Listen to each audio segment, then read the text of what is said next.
It's now time for this month's broadcast of Learning Now TV.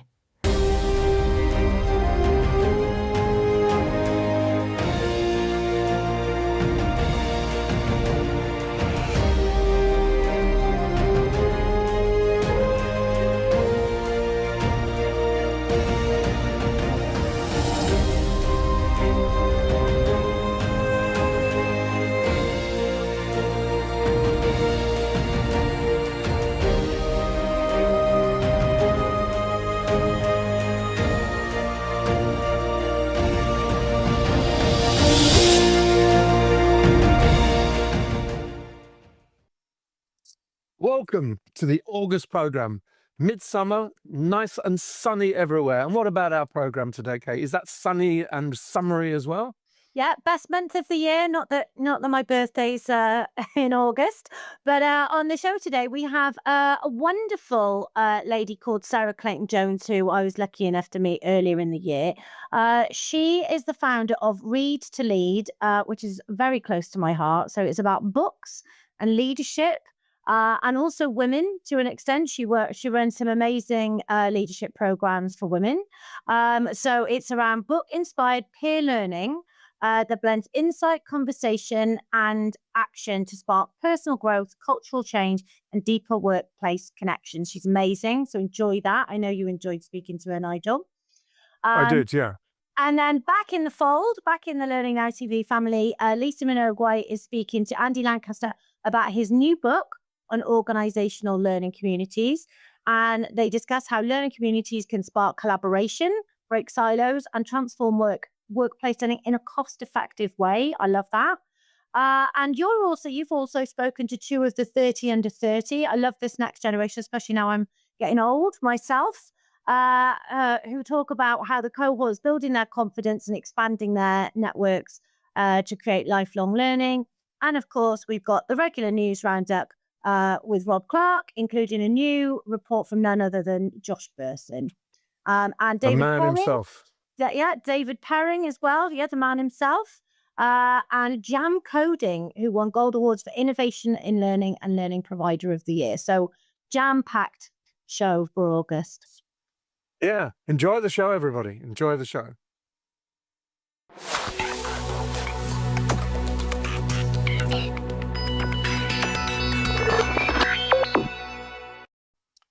It's an absolute pleasure to interview Sarah Clayton-Jones today. I know all about her, but I've never formally met her and certainly never had the privilege of interviewing her. So firstly, welcome to the show, Sarah. It's great to see you. Thank you very much for having me, Nigel. And actually, the privilege is all mine. The honor is mine. It's great to meet you. Good to see you too. Thank you very much. Now, just to kick us off, tell us a little bit about yourself. Who is Sarah Clayton-Jones? So I have spent probably the last 20 or so something years in communications, leadership and behavior change at brands like Volkswagen, Accenture. And I started in a kind of marketing background, moved then towards corporate to kind of build on that creativity. I'm a very curious, creative person. But wanted that strong kind of commercial understanding and approach to kind of underpin it. And that's where I really saw the link, I think, between strategy and people. And you can have the best plans in the world, right? But it's the people that make it happen. It's the people that make the difference or not. And that was a thread for me throughout my career, I guess, around that passion or curiosity, if you like, for people, for human connection and behavior. So I retrained as a coach, facilitator, focusing on the fang dangles of neuroscience, performance coaching, change management. And then from there, I founded Read to Lead as a way of bringing, I guess, learning and content together with meaningful conversation and change and blending insight with connection and change to drive not just personal growth, business growth, the two. Both of those things, yes. What you say about it, you say book-inspired peer learning experiences. So tell me, why did you set about setting up Read to Lead? And what does it mean if I brought it into my organization or I signed up myself, what do I get for my money, essentially? Okay, start with the first bit. So what is it? Well, it kind of started, rather than go through a Jack and Oy story, which I have a tendency to do, I'll try and keep it brief. It started from an insight around how, I think it was, I can't remember who coined the phrase that so often people know what to do, but so often they don't do what they know. So people know what to do, but then they're not doing it. Most people don't need more information. What they actually need is that space to think, to reflect, to make sense of what they're thinking, to crystallize their thinking, and then actually really support them to do something with it, to do something about it. And so that was the gap that Read to Lead is creating, or bridging, if you like, and really help, like, taking powerful ideas. Often from books, mainly from books. It's the simplicity. The book's a hook, if you like. Books on leadership, on psychology, on behavior, and then turning them into real world action that supports culture, change, connection, collaboration. So it's you ask what actually it involves. You know, what is it in simple terms? The format. Ultimately, people receive a book summary. So you're getting the salient points of the book, if you like. And then they join a structured coach-led peer conversation to explore what it means to them. Like, it's all about contextualizing the insight, right? Otherwise, what does it really mean? And then identifying one small action that they can take to take that learning forward. It's all about really surfacing that wisdom within yourself, within a group, and within the organization that often already exists. It's not always adding more in. It's drawing it out. So the contextualizing piece. Sorry, Nigel. It's shaping it. So Yeah. you're not putting more in, you're shaping what's there and bringing it up. Is it one-on-one, group, or all of those things? Group cohorts. So actually, they're often sizable cohorts, and it's really interesting how it's evolved to be. It's not, and sometimes they can be, but often they are sizable cohorts of mixed levels. Not just we talk about leaders, Read to Lead, but we very much see leaders as leaders of all levels. We're leading ourselves, aren't we? Our kids. Yes, basically at one level, yes. Yeah, and so we see everyone as a leader, and so then we often mix cohorts, and I think that brings a very interesting dynamic into the workplace. Yeah, you rarely get that. I don't know, when I started work, Nigel, you sort of would look over your boss's shoulder and kind of understand or earwig from their conversations and learn. That informal learning is often lost. So that ability to bring people together of different levels and experiences and hear their insights and perspectives and share that is invaluable. It adds a bit of reverse mentoring and learning from juniors and coming into the business with a fresh perspective. It works two ways, doesn't it? It works two ways. In other words, being with someone senior, you learn a huge amount, but that senior person learns an enormous amount from new starts and people far down the pecking order. So yes, when we did the BBC Leadership Programme, we had mixed cohorts from executive directors down to people in their third week in the BBC, and that was one of the things that we had a hunch that this was important, and it worked out really well. So I buy that. What did people say about it? What did you hear back from people? Because I've found that people love that as well, that they don't get that opportunity. What did you hear through the BBC? Well, what we got was reluctant senior people saying, well, I don't want to talk to him. I don't need to spend my time with people. But they'd come back afterwards and say, I really learned a lot. I really got some insights from them. And for the younger, more junior staff, saying the chance to be with X or Y was just amazing, fantastic, best opportunity ever.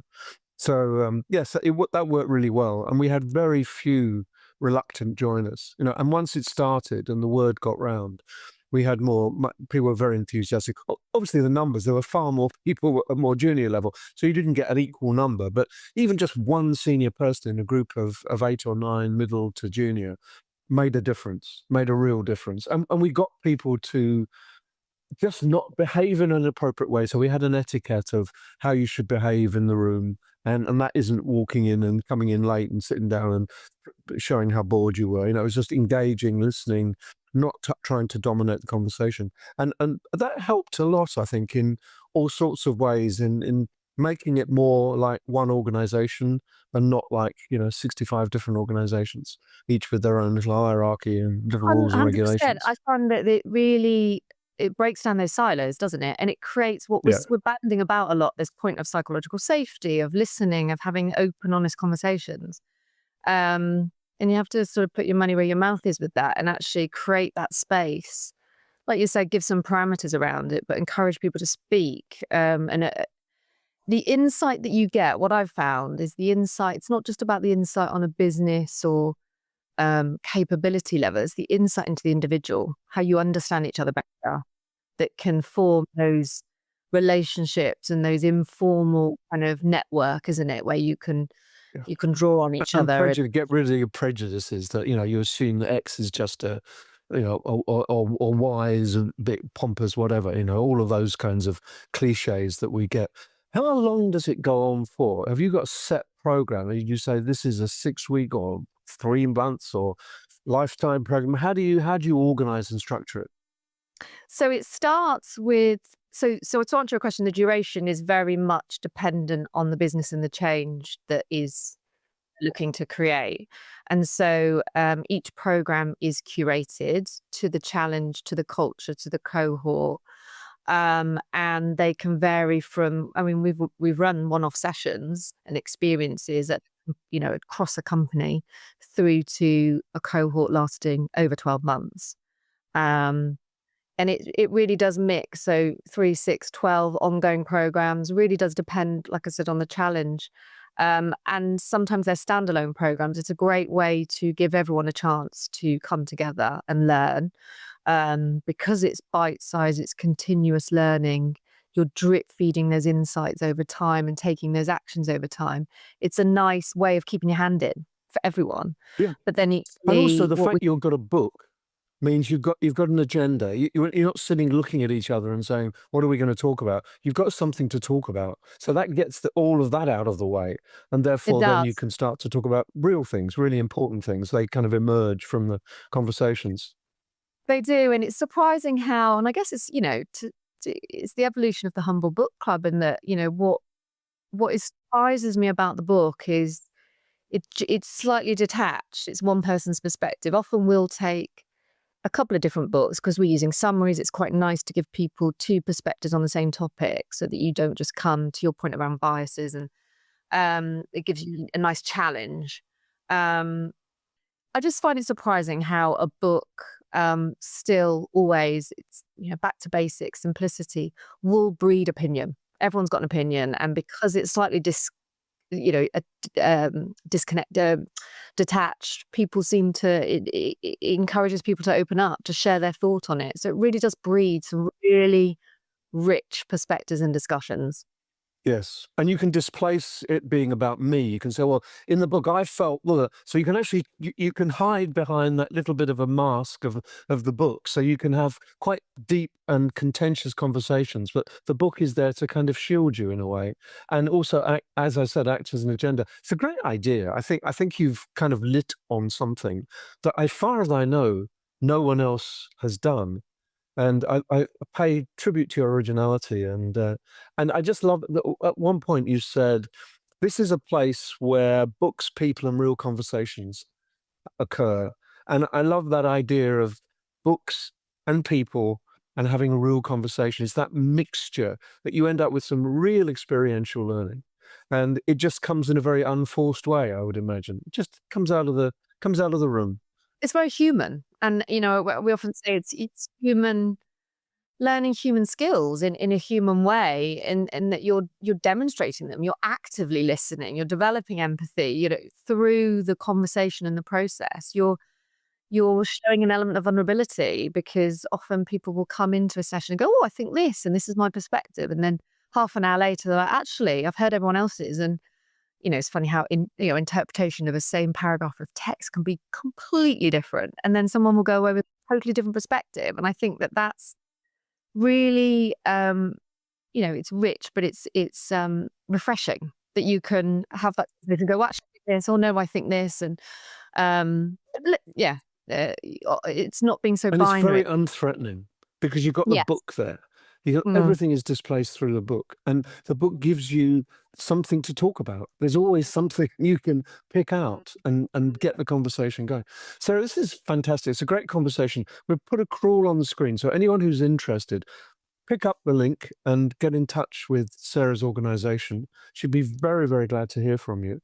And good luck. I hope it flourishes. And I hope that there are thousands of Sarah Clayton Jones read to lead sessions going on simultaneously everywhere. So thank you very much indeed. It's a real pleasure talking to you. Thank you, Nigel. It was really honor to have a chat with you. Thank you for your time.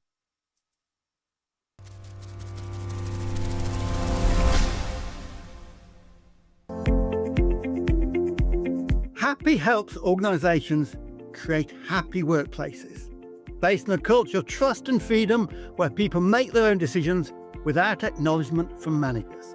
We have a core flagship programme, 4 days based across 3 months, where people come and tell what they have achieved. We call it the Happy Leadership Programme. Check it out at happy.co.uk or email me at henry@happy.co.uk.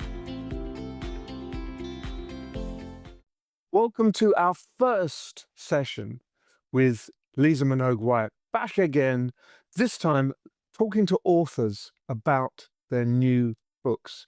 And the first author that she's got is Andy Lancaster, who's talking about his book on organizational learning communities. And I hope you listen to the interview and you read the book.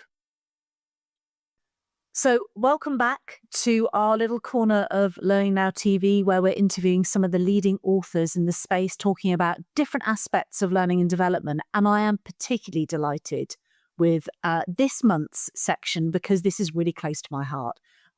Despite the fact that I think many of you watching will know Andy.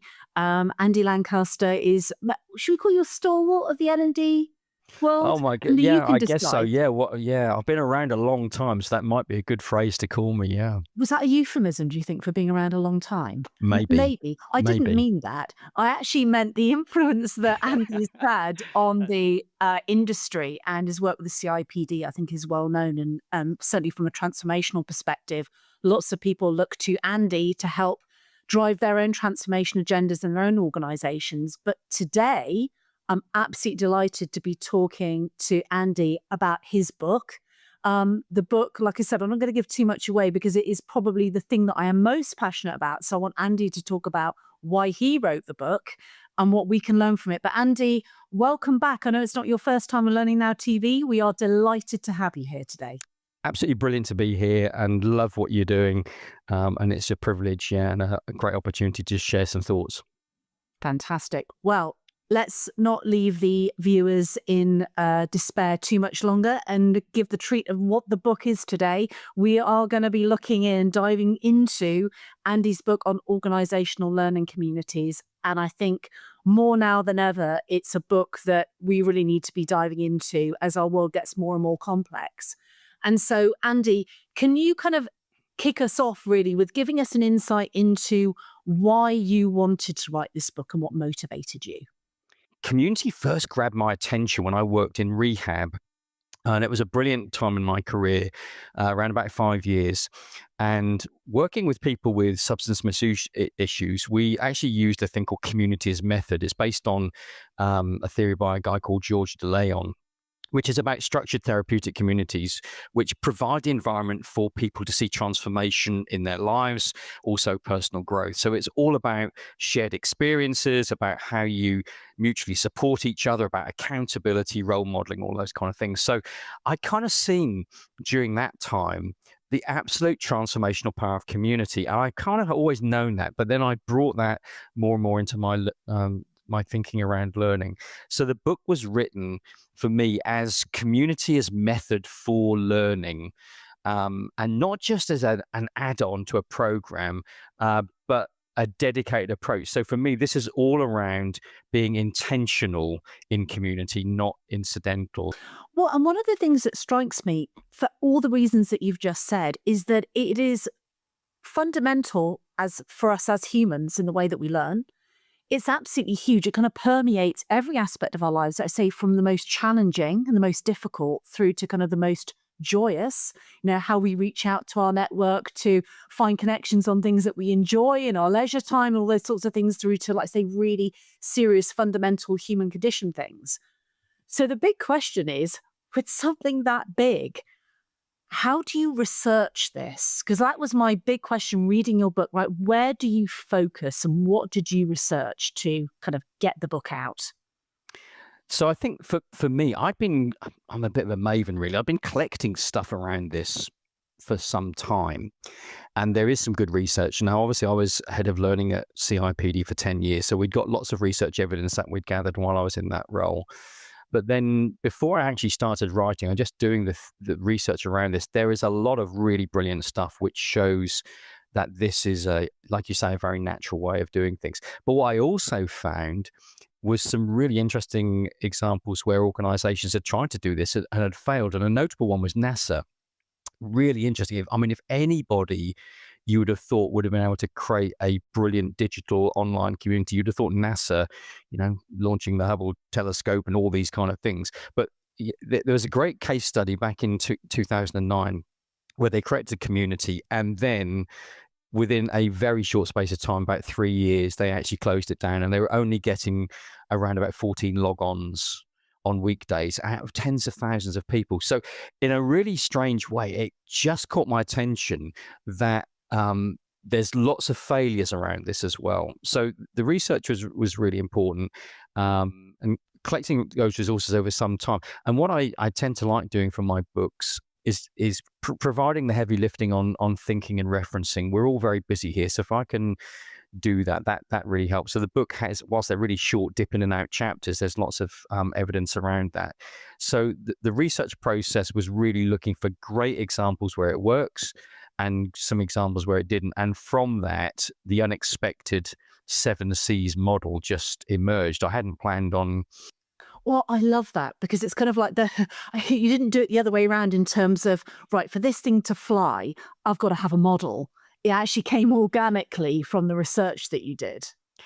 Yeah, and I was just picking up, and we, as learning people, we love these things when they all begin with the same letter. I can tell you in a minute the one that didn't work very well, but we got there eventually. But I just kind of was collecting where things worked brilliantly well.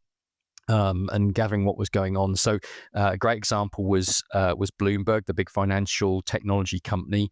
They were calling them guilds, which is really interesting. Now, if you're in the UK, you'll understand that the worshipful guilds, every profession, every trade had one of those. And I'm sure those listening from other countries, you'd have exactly the same.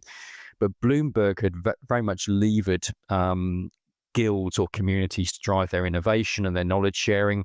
There's a great one about Xerox PARC. Again, this is going back to the 1970s. So what I kind of did, I just kept putting it in folders when I saw things that worked, and then suddenly these things just came, into clear focus, that you don't necessarily have to have all of these, but the communities that work have got this, for me, 7 C's DNA around them. But of those 7 C's, and it might be good to just run through those 7 C's quickly, which do you see most commonly as the most difficult one to address in the organizations that you studied? So the 7 C's, very, very briefly, at the center is a cause. Now, obviously, Etienne Wenger, who's done lots of work around communities of practice, calls this domain, but I wanted to call it a cause because it's something that grips you. It's something that attracts you. That's why many communities, like parenting communities, are really powerful, because you go there because you've got a reason for going there. Second C is culture, about how we unpack a culture which enables people to interact really well. Conditions, thinking about face-to-face, digital, hybrid, metaverse, how we create great places for people to connect. Cadence, that was the tricky one. But found communities that work really well have definite rhythms. And if you're in a sports community or a faith community, that will be something you'll recognize as a rhythm of meeting. So I call that cadence, which is actually to do with orchestras and cycling, which is kind of cool. Next one is C for content. Great communities surface and share great content. Next one is contributions. It is around moving people to be really active participants and to contribute. And the last one I found, which is interesting, was the whole thing of credit, that many communities will have roles, recognitions, or rewards. So those are the 7 C's. Now, it's really brilliant question. Which are the tricky ones? So the tricky ones for me are C for culture and C for contribution. So culture is a very complex matter, as we know. But just to call out the key things, the communities that work well have got really high psychological safety. You can be yourself, you can turn up, you can be honest. It's about inclusivity. It's about thinking about biases and groupthink. So there's lots to think about what we can do to create great cultures. And for me, a really interesting one in the UK, we've got this place called the Eden Project, which has created this almost like a biome culture, which is a bit countercultural to the geography of the area it's in. So in that one, I unpack a bit about how do you create those great cultures. Now, the other one, which I think is the tricky one, is contributions. And many of us have been in communities where lots of people lurk and hang around, but not too many people contribute. And in that one, I just drew on the work of John Stepper's Working Out Loud, which is absolute genius, about the communities that work really well, that people are just sharing all the time about what they're doing, what they're struggling with, what their successes are. So I think for me, if they're all important, but culture and contributions are the ones I think we often stumble over. Yeah, and it's interesting you're saying about, and we'll come back to culture, but with contribution. Many years ago, back in the day, when I was doing the facilitation workshops at Orange for their communities, we'd use our onion diagram, and that would show the different types of members that you would have within a community. And on the outer layer would be your lurkers. We can never find a better word than that. I wasn't ever quite sure lurker was quite the right word, but you'd have your lurkers. But what was really interesting, so from an organizational perspective, because it's all about what's the value here to the org, what's the outcome, you've not got these people contributing. What was really interesting is when a community would be switched off, that suddenly all these lurkers would light up and go, we're getting such value from this, please don't switch it off. It just may be that, and it goes back to culture, how all these C's are so intertwined, they don't have the confidence or don't feel that they have a contribution to make, but they derive massive value from the community. And it's really interesting to see how these things kind of all intertwine. It very much is. And I've been a lurker a lot of my life on communities. I've kind of hung around in the background, and there can be all manner of reasons why we lurk. Good reasons. Sometimes we just want to be passive consumers, and that can be okay.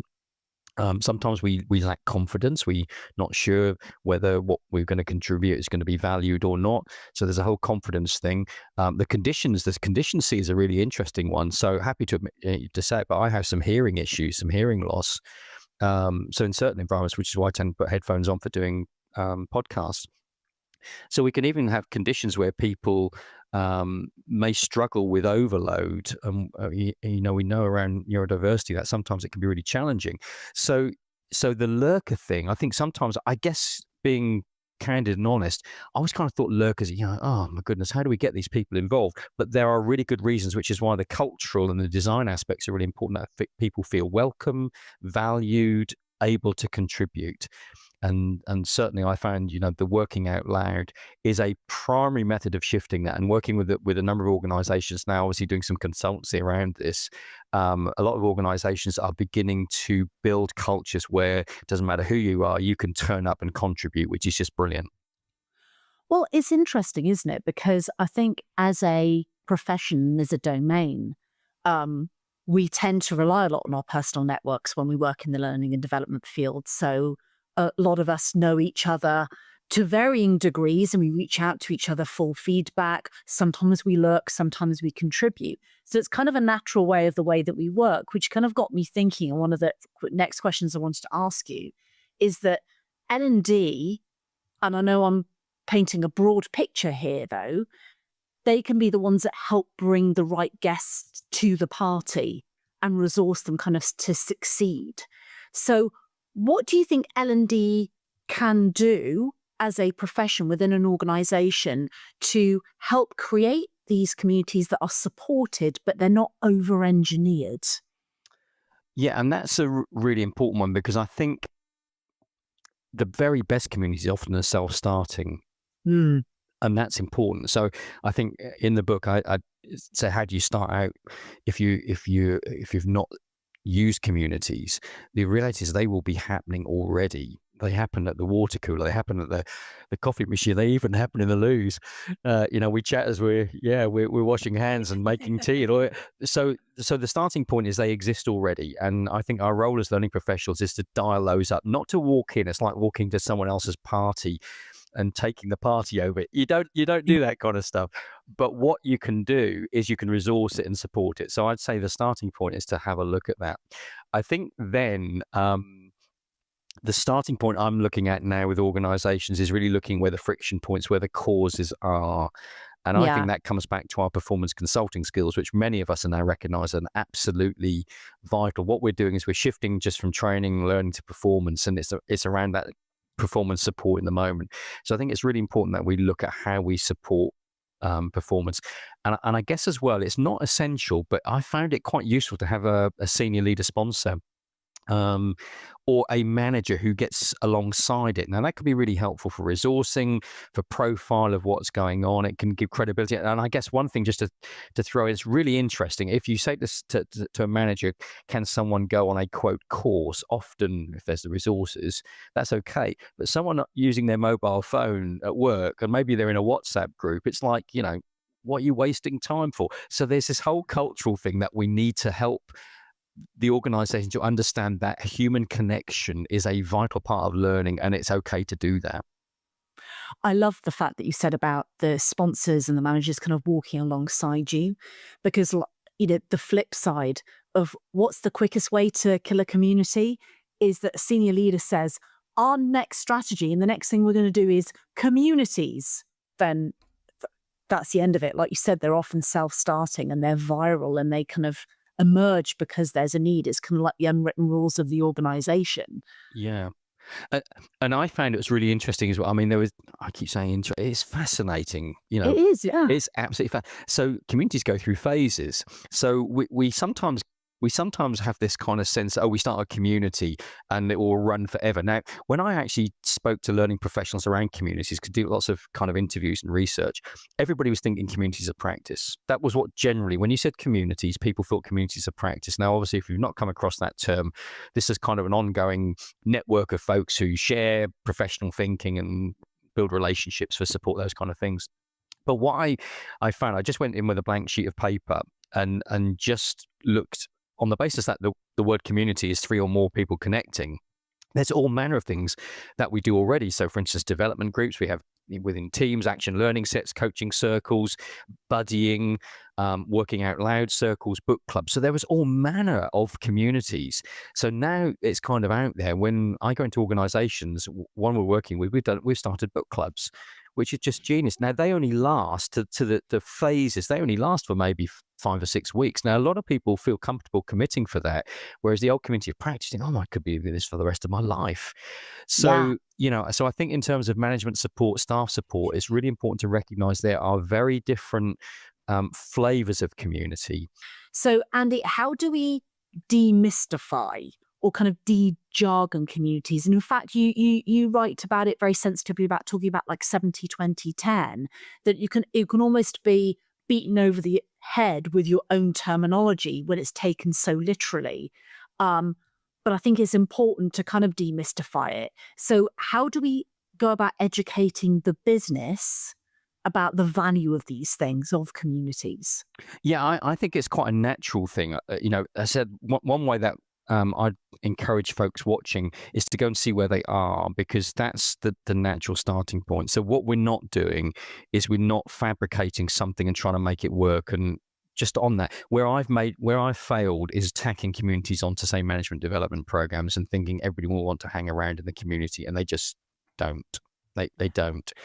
So I think we've got to get out of the learning approach to this one to look, it is about performance and support. That's how, and if I go back to my time in rehab, it was the method by which we supported each other. Obviously I was a member of staff, but we supported. Yeah. It's interesting. I said, I felt part of the community. We supported each other for transformation. Yeah. So 70-20-10 is an interesting one.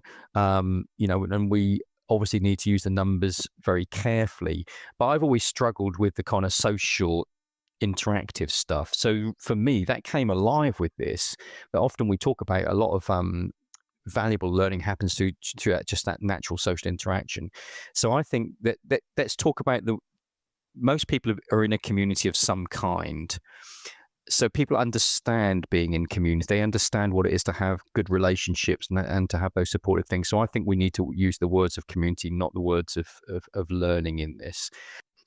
Well, and like you said, they may not be interested in the theory or what underpins it, but you can almost guarantee that every organization is going to be interested in the impact, because that can quite literally be $1 million question depending on the focus of the community. And you've got that balance between the qualitative and the quantitative impact of communities, because it does have both. And it tends to be tied to the life cycle of a community.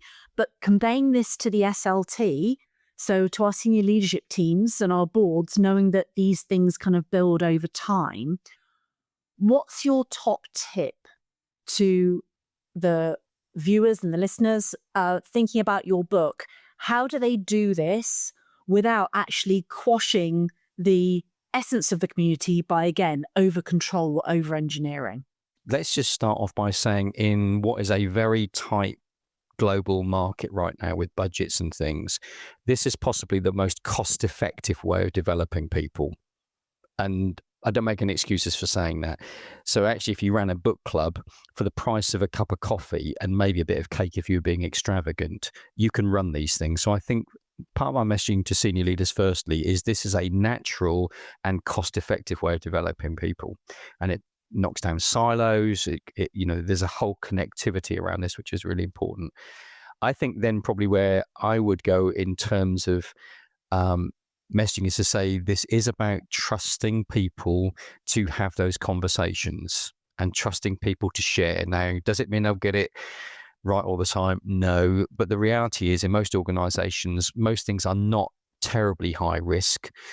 We might need to have some light touch facilitation in there. And I would suggest that's not necessarily the learning team by any stretch. That might be someone within the community who's a topic expert to do that kind of thing. So I think probably the biggest thing, it comes back to the whole thing about culture, about saying to senior leaders, we trust people to be able to support each other. And where it works, like when that works really well, that's great. So if you've got very high command and control cultures, this can be tricky. But as I said earlier on, you can build little biomes of cultures where people can build psychological safety.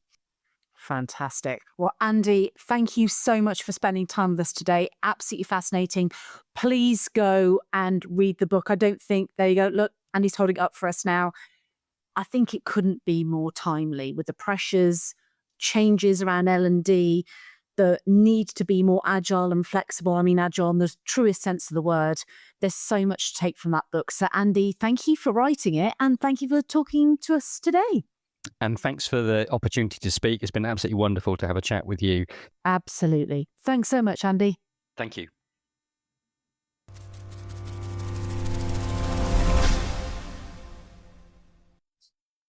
We welcome Rob Clark from Learning News back again. This time, Rob is talking about a new Josh Bersin report, which is saying essentially everything has got to change. And also, Rob is talking with David Perring about the new FOSRE report on digital learning systems. Enjoy. A new report from the Josh Bersin Company is now calling time on the traditional training model and for a complete rethink of corporate learning in the AI era. Only 27% of organisations believe their learning strategy supports their business goals. Just 15% have well-integrated learning systems, and only 7% of L&D professionals feel confident using AI tools. It calls for a shift from learning as a service or publishing model to learning as business enablement, with AI playing a central role. It can bring leaner L&D teams, more targeted content, and yes, faster development cycles.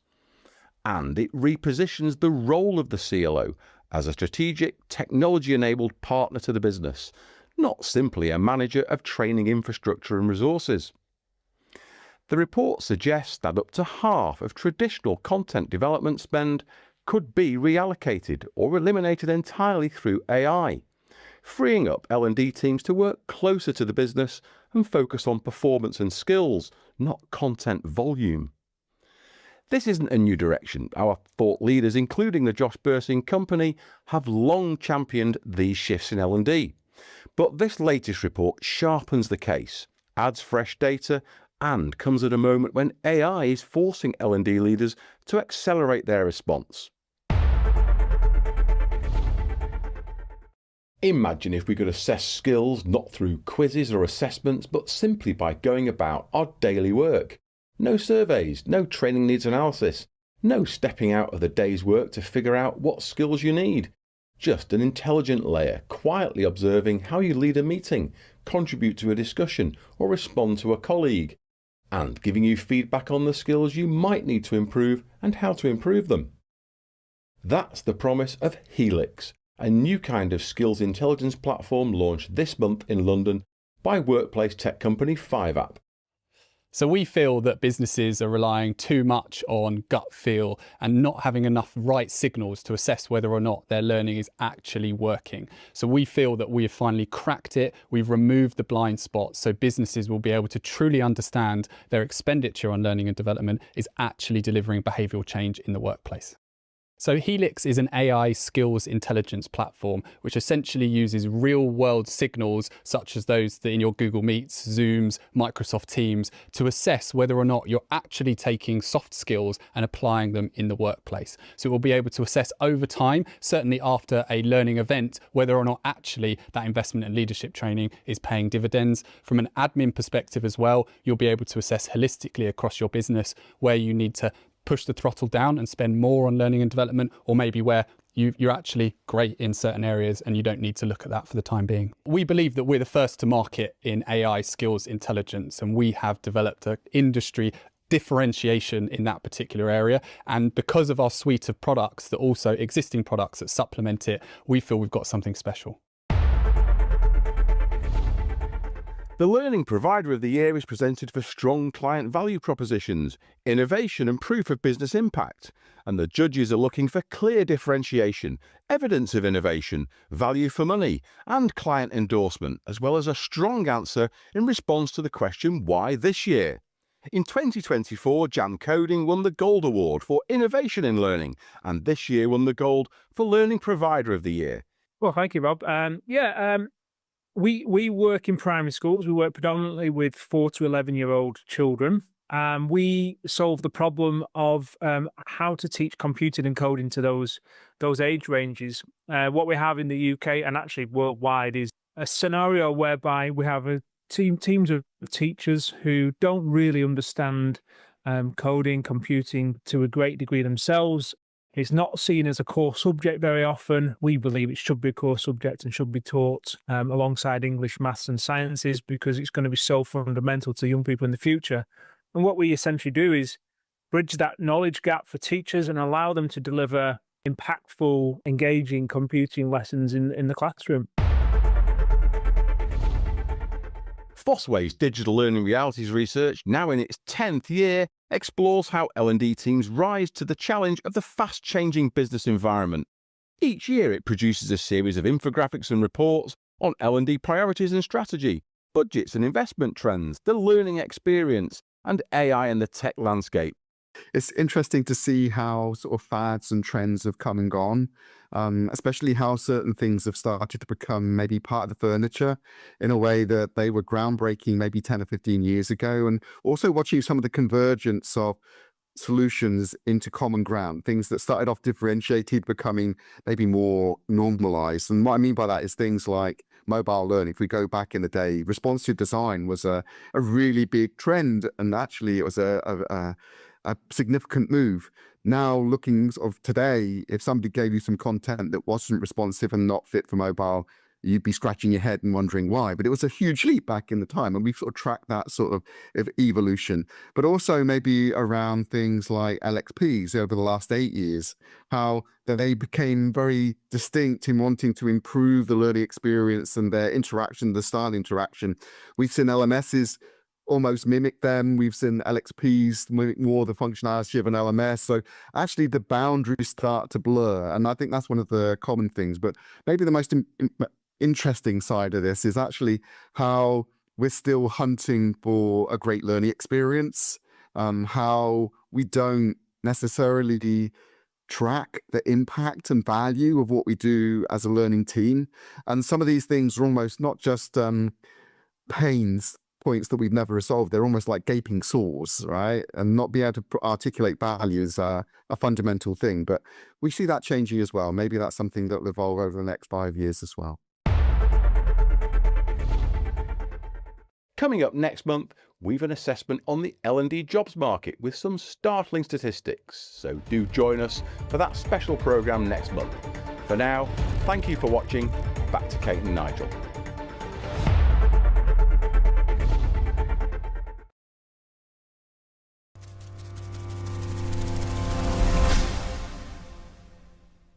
I'm lucky enough today to be speaking to the two co-organisers of the 30 Under 30 group at Learning Technologies Conference this year, 2025. The two people are Zach Brown and Esther Mezarosh. Now, I'm going to ask them when they got involved, what do they do, and why they chose to become organisers as opposed to just participants. Start with you, Zach. Thanks, Nigel. Yeah, so I'm Zach Brown. I work for HSBC as a learning design specialist. I got involved in the program in 2024 when I was accepted on. My boss sent me a message and he had found the program. So I think you'd be good for this. Why don't you give it a go? I know the timing's not great because I was a couple of weeks away from my son being born when I applied, but went for it. And a really, really great experience to be around those like-minded people. And to be around the whole of the conference as well, it really, made me kind of want more. So when the opportunity to kind of throw my hat in the ring to organize came up, it's a similar kind of motivation to do it, which was to meet the next cohort and to kind of help them along their journey that I had gone through the year prior, and to connect with those people. And I found that there's a lot of people that you have mutual connections with, and you really start to build up a network of people who you can help and you can also rely on. Yeah. Thank you. Thanks so much. Esther, what about you? You came in earlier into 30 Under 30, didn't you? Yes, that's right. I was in the 2022 cohort. And for me, actually, it was a pretty conscious process. One of my friends had posted about the 30 Under 30 program at the Learning Conference in Florida. And I just wanted to see whether there was an equivalent somewhere in Europe. So I pretty consciously searched for a 30 Under 30 program. And that's how I found the Learning Technologies Conference's 30 Under 30 program. And I applied and I got in. And it was a really great experience. My background is pretty global, and I had just moved back to Hungary, where I felt super isolated, especially professionally. And it was a great experience for me to just meet like-minded people working and learning, all spheres of learning, basically. But it was just a really, really great experience to finally find a community and a network. And I wanted to remain a part of the initiative and help other people have a similarly good and even better experience than I had. So we the way we do it is to loop people so that Zach and Esther this year, next year it will be Zach plus someone else, and then the year after it will be someone else plus someone else, so that there's always one person with experience or more experience and one person kind of learning the ropes. And then they hand over to the next generation.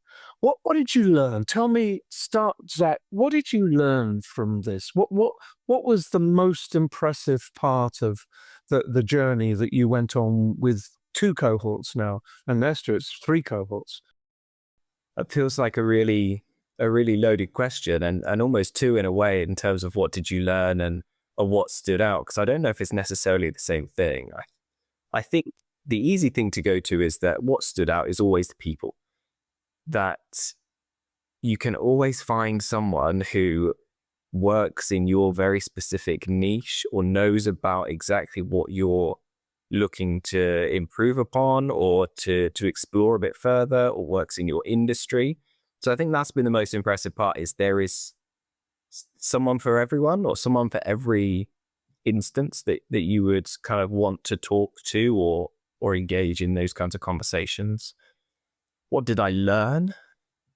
I probably learned the most about myself and where I wanted to be, in terms of looking at the people around me as in a similar age category, and then looking at everyone else in the conference. Not that they were incredibly that much older than us, but that there were other people who had gone to that conference anyway, looking around and kind of positioning myself in terms of, well, where do I fit in the learning industry, and where do I want to position myself in the future?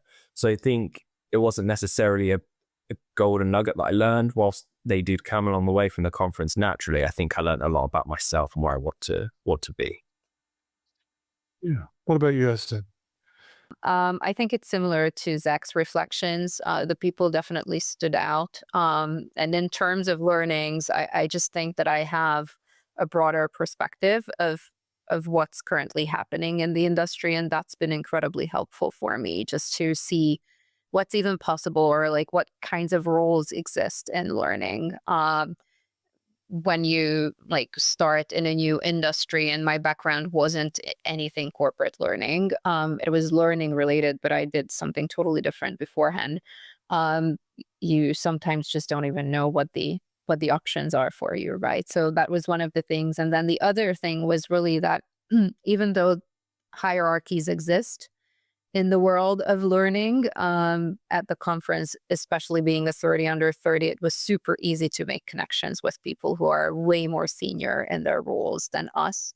And that was a big learning as well, that you can just like go up to people and like, just be proactive and ask questions and have conversations. Obviously, again, being a 30 under 30 is super helpful for striking up those conversations. But that's the other highlight, I think, just learning that it's totally fine to, especially now that the world is changing so fast. It no longer holds that someone in a senior position will have better answers than someone who's junior. I don't think that was ever true. But now, when all of us are learning everything together, yeah.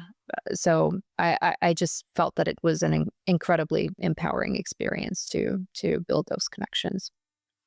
And it continues, doesn't it, Esther? Just what connections have you had with the group since the conference? Because the conference was a while ago now, but the whole cohort is alive and vibrant and talking to each other every single day, as far as I can see.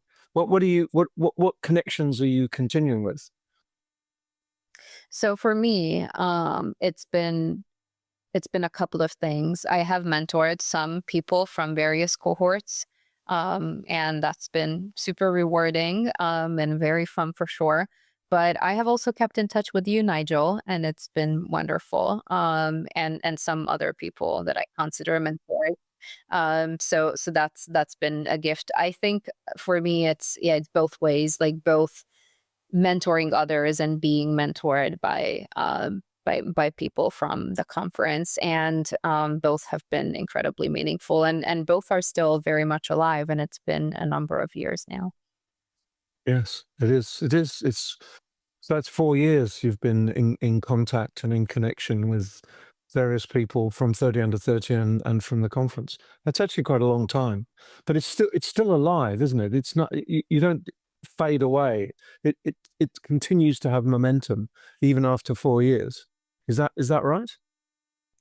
I would say so. Not all the cohorts, because some of the cohorts didn't have communication channels yet. That's something that we developed over time. Now we have solid WhatsApp group to keep in touch. We do have a LinkedIn group, but that just doesn't tend to be super active, and it's not our LinkedIn group. I think LinkedIn groups in general don't usually, generate a lot of engagement. But the cohorts we had this year and last year are incredibly active in their WhatsApp groups, and people help each other. They reach out for help. They post job openings and all sorts of other things. So I would say that it definitely is very much alive. What about you, Zach? Is it still alive for you? Very much so. Esther alluded to it there, that the last 2 years have been really, really active, and those are the years that I've been involved. So I've seen loads of buzz of activity, like Esther says, whether it's opportunities that people are sharing or questions and things that they're trying to work on that they know that someone in the group will be able to help with. There's a few individual connections as well that I've stayed really close to, and I really value talking to them on occasion, and just kind of booking in those coffee chats virtually, just to sense check where we are, soundboard, and just talk about the experiences we're having in the industry and ultimately as friends. So I think there's a lot more that's come out of it than just I met these people at a conference. It's I've seen these people. I'm excited to see if they're going again next year, because I want to go and kind of see them in person, and we stay in touch throughout the year as well. Right. Ultimately, you've got this opportunity on your doorstep. You've just got to open the door. So put your application in, and we'd love to see that. Yeah. Esther, what about you? What advice would you give to someone a bit nervous and hesitating? There is no, really, there is nothing you can lose. It's also a relatively quick application. So, I just go for it, basically. Put your name in the ring of fire, and you'll never know. If you are someone who is motivated and wants to learn, then that will come through in your application. And, just go for it, basically. Literally, there's nothing you can lose, but there's a lot that you can gain from the experience. So, And almost open yourself up to a potentially life-changing experience. And certainly that point about a ready-made network is very important as well.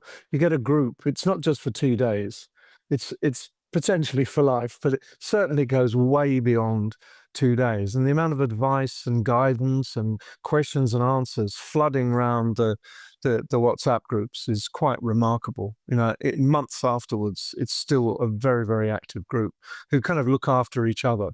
And that is something valuable. When you're in an organization and life can be tough, you've got people who sympathize, understand, and can help you. So Zach and Esther, thank you so much for your time. I really appreciate it. I know we're all busy. It's right in the middle of summer, and you gave up a half an hour to talk to me, and I really appreciate it. So thank you very much, and all the best. Safe travels over the summer, and we'll connect again when you get back.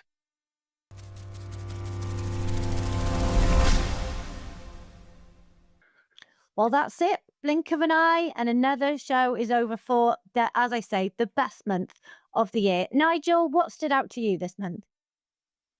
Well, 2 or 3 things, Kate, that I really enjoyed. The first one was talking to Sarah Clayton-Jones and the focus on leadership and women using simple techniques, like using a book, not to look at the book and say, what is this telling us, but to use it as stimulus. So use it as challenge, using it as an excuse to have a great conversations. Yep. And I think that's fantastic. And our focus on women in leadership as well is absolutely terrific. She's great. Yeah. And I welcome Lisa coming back. She's doing a long interviews. A long interview with Andy Lancaster, but all well and good, all fantastic. And just that little bit that I did with the 30 under 30 organizers, just what did they get out of it? What does it mean to them? I thought that was some really interesting insights, and we're going to do more of that. I want to talk to some of the 30 under 30s this year and get from them what they got out of the process and where they're going in their career and what they're learning. So always insightful, I think, as you said, to deal with young people. But it's been a good program. I've really enjoyed it. Yeah, I agree. And I think it's those foundational networks and communities. There's a sense there throughout all of the interviews that we've had this month around community building and collaboration. And, as we both know, they've been cornerstones, if you're part of the pun, of our careers and how we operate. So it's great to see other people and that kind of mindset expanding out across the industry. Totally agree with you. Yeah, that's really, really good. And Now, so to build on that, how can people meet other people and what events are coming up? Seamless. there are a few. We're coming into event heaven. If you're involved in events, this is the time to be alive.